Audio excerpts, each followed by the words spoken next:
one of our director, Ray Bloss's mother, and she's having her 100th birthday today. So, I ask you to forgive me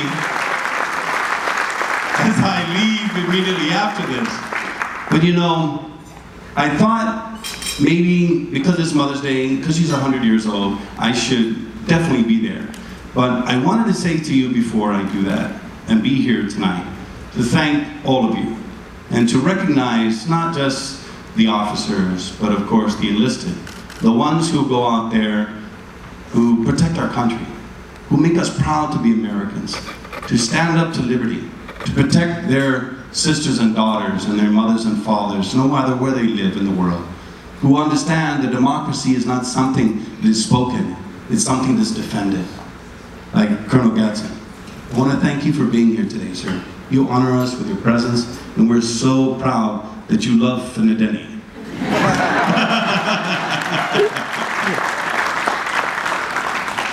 And as we look across the crowd, it doesn't matter whether you're in the Marines, even though they got the Joint Chief of Staff, was it the head position now? Is it the Commandant? Is it named to the Joint Chief of Staff? That's pretty special. And the Marines, of course, are pretty special on Guam because, after all, our main thoroughfare was built by and named by a good man, and of course, many other men who have come and fought for our country, the Marine Corps Drive. And I was talking to one of my staff, Bert Saidom, who was taking the photos, and he said, by the way, I told Lee that you're here. I said, Lee's right over there. He says, no, the other Lee. You have Lee Weber, and you have, of course, the USO Lee. That's great. But no matter what service, no matter where you come from, whether you're a Coastie, or in the Army, in the Reserve, or the National Guard, or the Navy, or the Air Force, no matter where you're at, we absolutely love the fact that you have the courage to stand and defend the liberties, to stand against tyranny, to make sure that those who oppress others are not forgotten and they're brought to justice. That the freedoms that we espouse and we carry and sometimes take for granted are the ones that you go out there and take a bullet for, and you stand for, and you make sure that the IEDs or the terrorists or other things are not going to impede and find their ways to our homeland, that you will fight them where they're at rather than fight them where we're at. And for that, we thank you very much.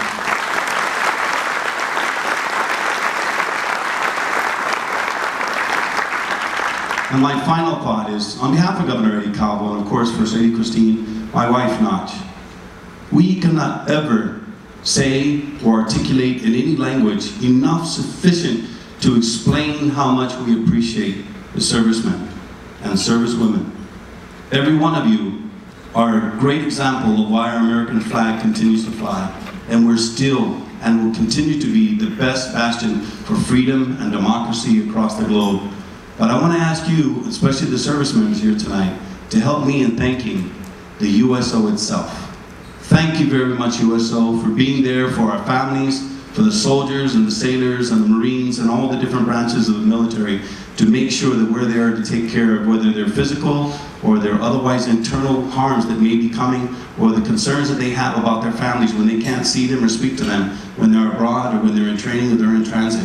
The USO, since 1940, has been a fantastic organization, not just a place down in Route 1 and 11, don't want to go to PD where we used to go swim. That's a different USO, but we remember it very fondly.